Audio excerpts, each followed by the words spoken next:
I grew up in a pale blue house on Oak Street in Savannah, United States, the kind of house that looked calm even when the people inside it weren't. The porch boards creaked if you stepped too close to the left rail, and the screen door snapped shut with a loud clap that made visitors jump.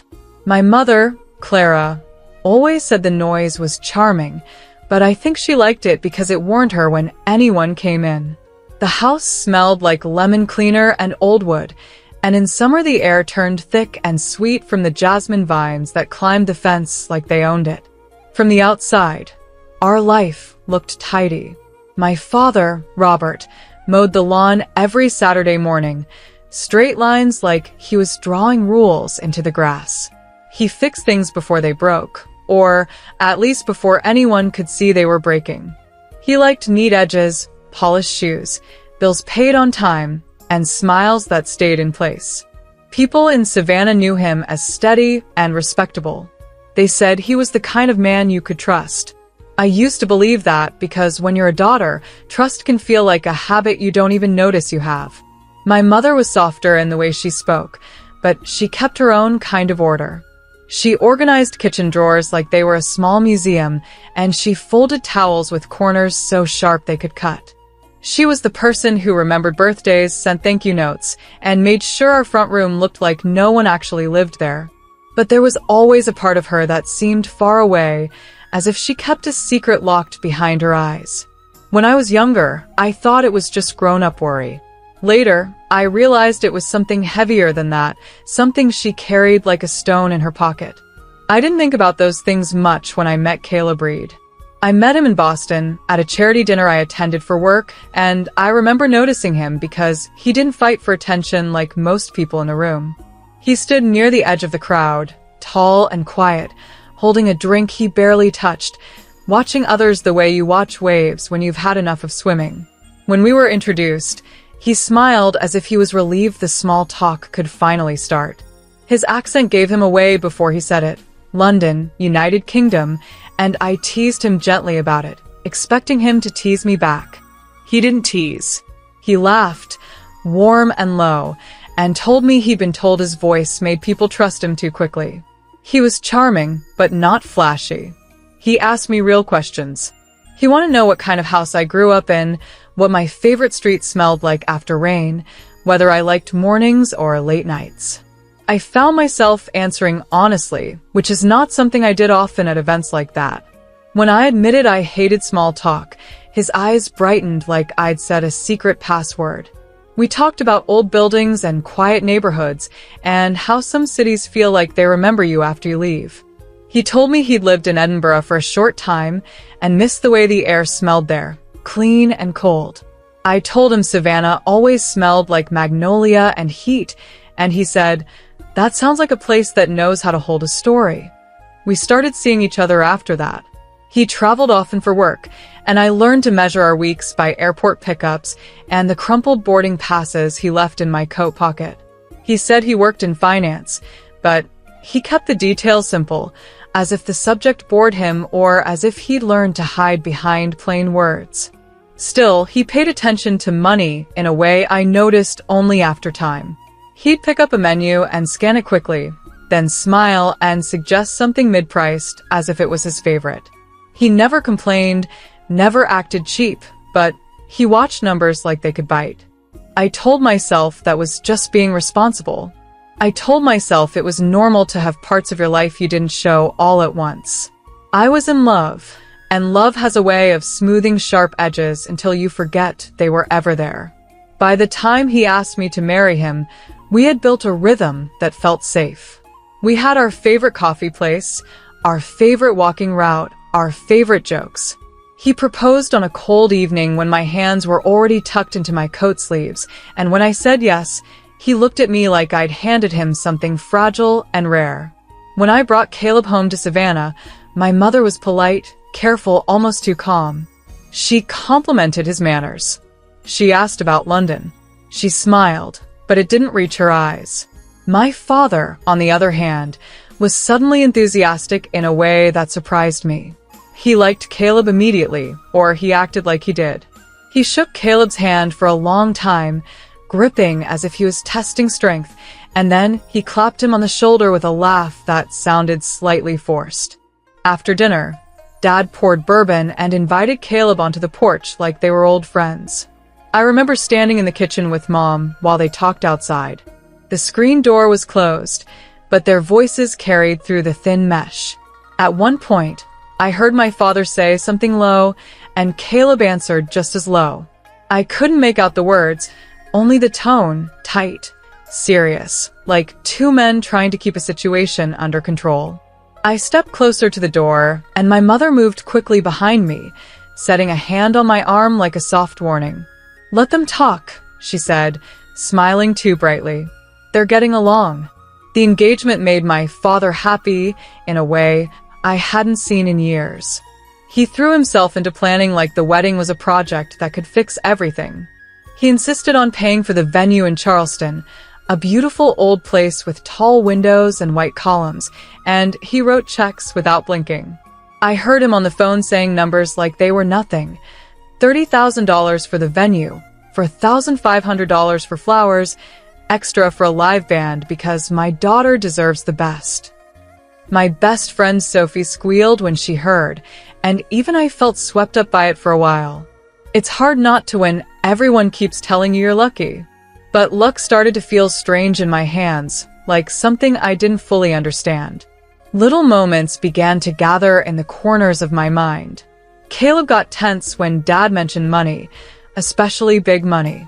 If Dad made a joke about buying the best, Caleb would laugh too quickly, then look away. Once, when I came into the living room unexpectedly, Dad's voice dropped and I caught a single sentence. "Remember our agreement."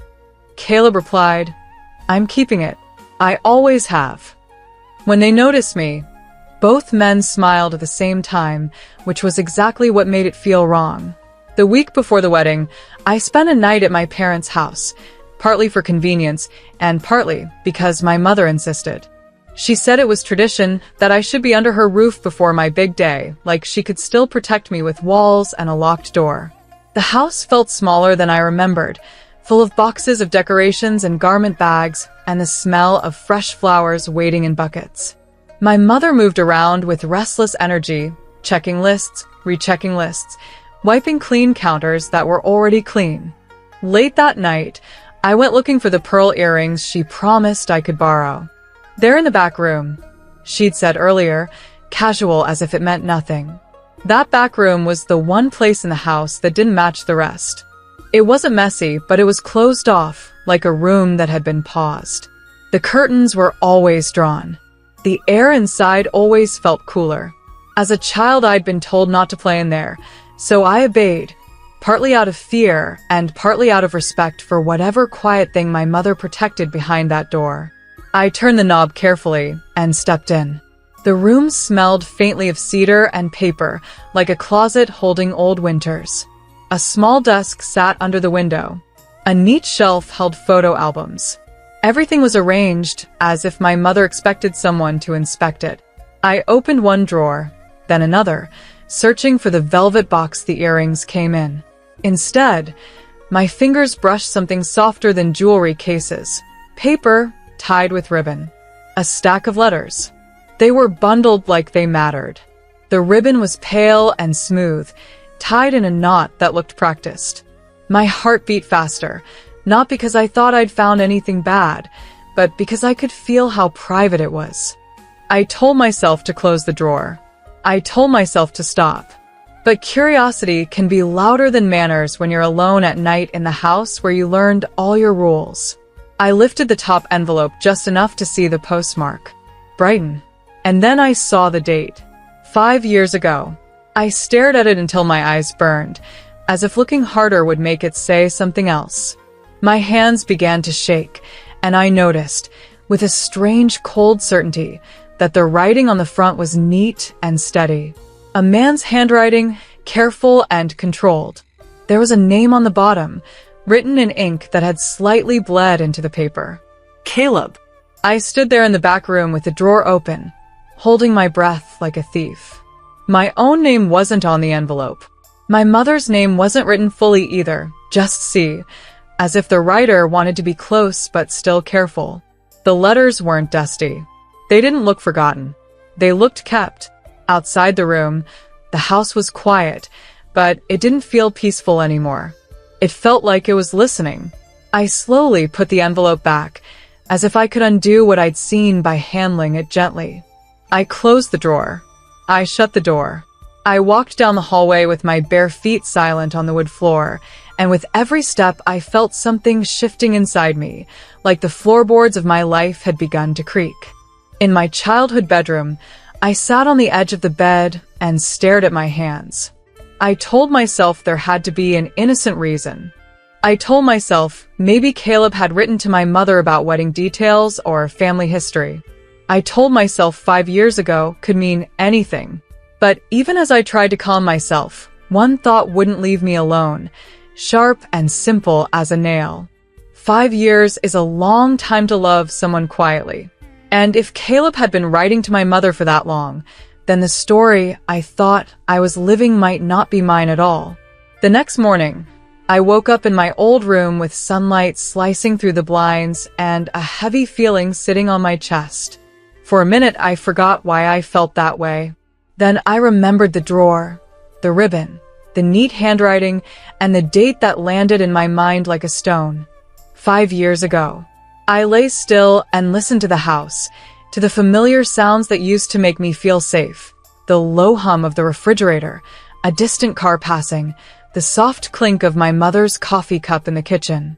Everything sounded normal, and that made me feel even more uneasy, like the house was helping to hide something.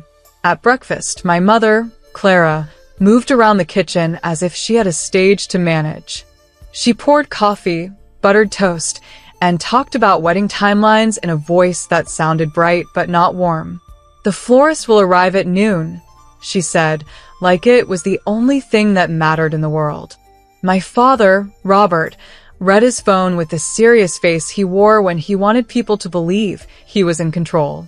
Caleb came in a little later, freshly showered, smiling like the day was simple. He kissed my cheek and asked how I slept. I wanted to say, I slept next to a secret, but instead I said, "Fine," and my own voice sounded like it belonged to someone else. I tried to act normal, but my eyes kept drifting to my mother. Every time she turned her head, I wondered if she was thinking about those letters. Every time she looked at Caleb, I searched her face for a crack, guilt, fear, recognition, anything. But she stayed smooth and careful, like a polished table you can't grip. Caleb, too, seemed calm, yet there was a tightness around him I hadn't noticed before, like he was always bracing for a question. When my father mentioned the wedding costs, Caleb's smile stiffened just for a second. It was tiny, but I saw it, and my stomach twisted as if my body had decided to believe what my mind still refused to say out loud. Later, while Mom was upstairs getting dressed and Dad stepped outside to take a call, I found Caleb in the living room straightening a stack of magazines no one ever read. That was another thing about him. He fixed small details when he was nervous, like order could protect him. I stood near the doorway and watched him for a moment, and he looked up as if he felt my eyes. "Hey," he said softly. "You okay?" His voice was gentle, and for a heartbeat, I wanted to melt into it and pretend everything was fine. Instead, I took a step closer and said, "Do you know Brighton?" I tried to make it sound casual, like I was asking about travel. His hand paused on the magazines. "Brighton," he repeated too quickly. He blinked once. "Yes, I've been there." That was all he said, but his face changed. It wasn't a full reaction, not something a stranger would notice, but I knew him. His jaw tightened. His eyes lowered, then lifted again like he was choosing what to show me. It felt like a door closing. "Why?" he asked. I forced a laugh that didn't sound like me. "Just curious. I saw a photo online, and it reminded me of the seaside." Caleb nodded, but his shoulders stayed tense. "It's nice," he said. "Windy. Pebble Beach. Good fish and chips."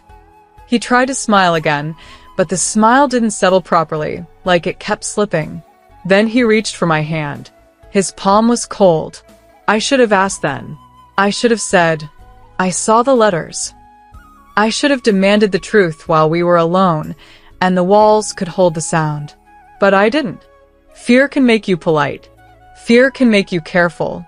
And part of me still didn't want to know, because once you know, you can't go back. That afternoon, Sophie arrived from Atlanta with garment bags and makeup kits, filling the house with loud energy, like she was trying to outrun my thoughts. She chatted about seating charts and how my cousin Emma was flirting with the bartender at the rehearsal dinner. Everyone was in motion.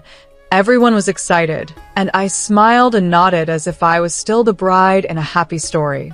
But every time someone mentioned the first dance, my stomach flipped. In the evening, I went upstairs to find my mother. She was standing in front of the mirror in her room, clipping earrings onto her ears, her hands steady. Her reflection looked composed, almost proud. I stood behind her, watching the way she avoided my eyes in the glass. "Mom," I said quietly, and she stiffened like she had been expecting that word to become a weapon. "I need to ask you something." She kept staring at herself. "Not tonight," she said, voice thin. "Whatever it is, not tonight." That answer was a warning, but it was also proof. People don't refuse questions that mean nothing. I swallowed, feeling my throat tighten. "Have you known Caleb for a long time?" I asked, and even as I said it, I hated how small my voice sounded. My mother's hand slipped. The earring clattered onto the dresser. For the first time all day, her calm broke. She gripped the edge of the dresser and breathed in like she'd been punched. Then she turned to me, and her eyes were wet but sharp. "Leave it," she whispered. "Please. Just leave it." In that moment, I understood something I didn't want to understand. The back room wasn't just a room. It was a lock. Those letters weren't just paper. They were a chain. And my wedding, my beautiful, expensive, carefully planned wedding, was starting to feel like the last layer of wrapping paper on a truth that had been waiting a long time to be opened. The wedding day in Charleston arrived bright and warm, the kind of day that makes people believe good things will happen just because the sky is clear. The venue was an old white house with tall columns and wide steps, and my father loved telling everyone how classic it looked, as if the building itself proved we were a good family.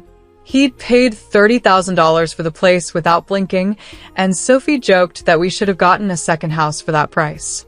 I laughed when she said it, but I kept thinking about my real house on Oak Street in Savannah, the pale blue one with the creaky porch and the back room door I couldn't stop picturing in my mind. All afternoon, people kept grabbing me to say I looked beautiful, and I kept smiling like it was easy. My cousin Emma cried during the vows. Sophie squeezed my hands so hard my rings dug into my skin, and my mother, Clara, stood in her soft dress with her shoulders held tight. She was smiling, but it didn't look like joy. It looked like someone holding a glass too full, afraid one wrong move would spill everything. My father, Robert, played the perfect host, shaking hands, laughing loudly, acting like this day belonged to him as much as it belonged to me. Caleb was handsome in his suit, and for a while I let myself be pulled into the music and the lights. He whispered, "You did it," like we'd climbed a mountain. I tried to believe him. Still, there were moments when his eyes flicked toward my parents and then away, like he was checking where they were in the room, like he was tracking danger. When Dad told a few guests, we spared no expense, Caleb's smile tightened the way it had the day before. I felt my stomach twist, but I kept moving because weddings don't pause just because the bride has questions. Dinner passed in a blur of speeches and clinking glasses. One of Caleb's friends from London, a man named James, told a funny story, and everyone laughed. Sophie gave a toast that made people awe and wipe their eyes. Then my father stood up and spoke about family, loyalty, and new beginnings, and he used the word blessing twice, which was not like him. I watched my mother's hands while he spoke. She kept them folded on her lap, but her fingers were pressed together so hard the knuckles looked white. After the cake, the DJ lowered the lights and announced the first dance. People gathered closer, phones up, smiles ready. I stepped onto the dance floor with Caleb and waited for the music to start. Instead, Caleb reached for a microphone the DJ offered him. For 1 second, I thought he was going to say something sweet to me, something simple I could hold on to. He raised his glass, looked out at the room, and said, clear and steady, "This dance is for the woman I've secretly loved for 5 years." My breath caught so hard it hurt. People laughed a little, like they expected a joke, and I felt my cheeks lift into a smile I didn't choose. I waited for him to turn to me. I waited for him to say my name. But Caleb didn't look at me at all. He stepped forward, and the shock hit me like cold water when I realized he was walking past me. Past my dress, past my hands, past the place where I stood like a decoration. He crossed the floor and stopped in front of my mother. Clara's face went blank, and then it drained of color so fast it was scary. Caleb held his hand out to her, palm up, like a man asking a woman to dance. Someone near the front clapped first, and then another person joined, and suddenly the room was applauding like this was romantic, like this was brave. I stood there frozen while the sound filled the space, loud and bright and wrong. My father didn't clap. He didn't even smile. He stared at Caleb like he was watching a door swing open that he'd spent years trying to keep shut. I don't know what made me do it, but my voice came out sharp, cutting through the last wave of applause. I looked straight at my father and asked, "Dad, did you tell Caleb who he really is?" The room went quiet so fast it felt like the air disappeared. Caleb's head snapped toward me, and his face turned pale, the way paper looks under harsh light. My father's mouth opened, but no sound came out. Then my mother made a small, broken noise, like a breath that couldn't find its way, and her knees buckled. Clara collapsed onto the floor in front of everyone, the way a curtain drops when a show is over. People gasped. Someone shouted her name. Sophie pushed through the crowd, and Emma started crying again, but this time it wasn't soft and happy. Caleb stood there like he couldn't move, his hand still half raised, his glass trembling. In the silence, I heard the DJ whisper, "Oh my God," and I realized the first dance had never even started. The story I thought I was living had cracked open in the middle of the room, and all the money in the world, every $4,500 flower, every polished plate, every perfect photo, couldn't cover what was spilling out. The next minutes felt like someone tore time into pieces and tossed them into the air. People rushed in different directions at once. Sophie knelt beside my mother, Clara, patting her cheek and begging her to breathe. My cousin Emma hovered with shaking hands, crying so hard she couldn't speak. Someone yelled for water. Someone else said they were calling an ambulance, and the wedding planner kept repeating, "Please give her space," as if the right words could make the room behave again. I stood there in my dress with my heart pounding so loudly I could barely hear anything else, watching my mother on the floor like she had become a stranger I was supposed to protect. Caleb finally moved, but not toward me.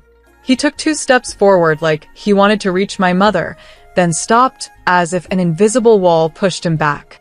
His face had the same pale look, and his eyes were wide, panicked, and full of something that wasn't romantic at all. It was fear. My father, Robert, stepped between them without thinking, like a reflex. That small movement told me more than any speech could. My father knew what was happening. He didn't just guess. He knew. When the paramedics arrived, they lifted my mother carefully onto a stretcher. Her eyes fluttered open once, and she looked at me as if she wanted to say something important but couldn't find the words. Then they wheeled her out past the tables, past the cake, past the guests who suddenly didn't know where to put their faces. The old house that had looked so classic now felt like a trap with too many witnesses. The DJ turned off the music completely. The room was filled with whispers and the quiet beeping of equipment. My wedding didn't end with dancing. It ended with sirens. I grabbed Caleb's sleeve and pulled him into a small side room near the kitchen, a place meant for coats and extra chairs. The walls were thin, and I could still hear people murmuring outside, but at least no one could see my face when it finally broke. My father followed us in, closing the door behind him. For a moment, all three of us stood there, trapped in a triangle of silence. I looked from Caleb to Dad and felt like I was staring at the same secret from two different sides. "Say it," I told my father. My voice sounded steady, but my hands were shaking. "Say what you've been hiding." Robert swallowed hard. His eyes looked older than they had that morning. "Your mother went to Brighton when she was 19, he said quietly. "She worked there for a summer. She made a mistake, and it followed her home." He paused like the next words were too sharp. "She had a baby." The air left my lungs. "A baby?" I repeated. The word didn't fit in my mouth. My father nodded once. "She gave him up. She came back to Savannah and tried to start over. She met me later. I promised I would never bring it up. Not even to you." I turned to Caleb, my eyes burning. He looked down, then up again, and the truth sat on his face like a weight. "5 years ago," he said, and his voice cracked. "That's when I found her." My chest tightened. "You found my mother," I said. It wasn't a question, but he answered anyway. "Yes," he whispered. "I hired someone in Edinburgh. It cost $8,000 overtime. I saved for it. I didn't know how else to do it." His hands trembled as he spoke. I needed answers. I needed to know where I came from. I needed her. My father flinched, like the word her hit him. "And then you met my daughter," he said, bitter. "And you kept coming." Caleb's eyes filled with tears. "I didn't know," he said quickly. "In Boston, I didn't know who you were. I swear. Your mother never said your name. She told me she had a family, and she begged me not to destroy it." He looked at me like he was drowning. "I fell in love with you before I understood what the truth could be." I stared at him, trying to match this trembling man with the one who had lifted his glass in front of everyone. "Then why did you do the toast?" I asked. "Why did you walk past me?" Caleb swallowed. "Because I panicked," he said. I meant it differently. I meant love like a son. I meant gratitude. But when I saw her there, dressed like she was fine, smiling like nothing had ever happened, I lost control. The words came out wrong, and the room clapped, and it was like I couldn't stop the next step. I turned to my father again. "You knew the moment you met him," I said. "I saw your face on the porch in Savannah. You recognized him." Robert's shoulders slumped. "Yes," he admitted. "I recognized him, and I should have stopped it. Why didn't you?" I demanded, and my voice finally rose. "Why did you let me marry into this?" My father's eyes darted away, ashamed. "Because I was desperate," he said. "Because I made bad choices. Because I owed people money." He hesitated, then said it like a confession he couldn't swallow. $220,000. The number hung in the air like smoke. I stepped back, as if it could burn me. Suddenly the expensive venue, the big checks, the perfect wedding.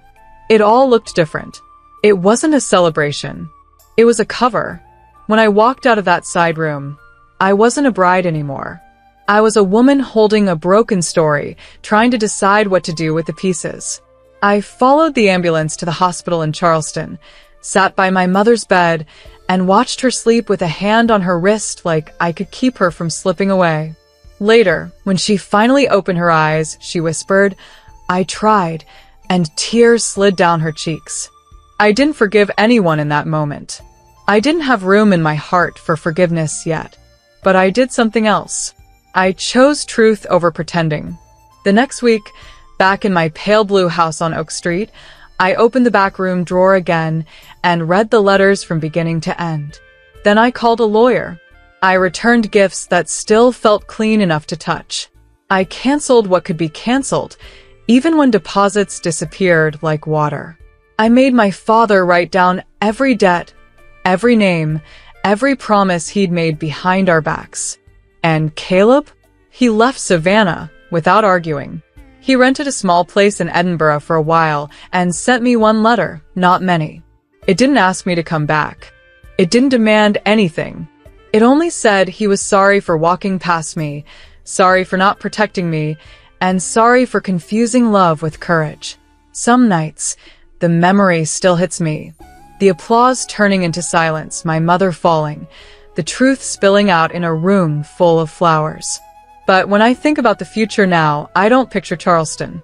I picture my house on Oak Street, the porch creaking under my own steps, and the feeling of me finally standing upright in my own life, asking the one question that made the lie collapse.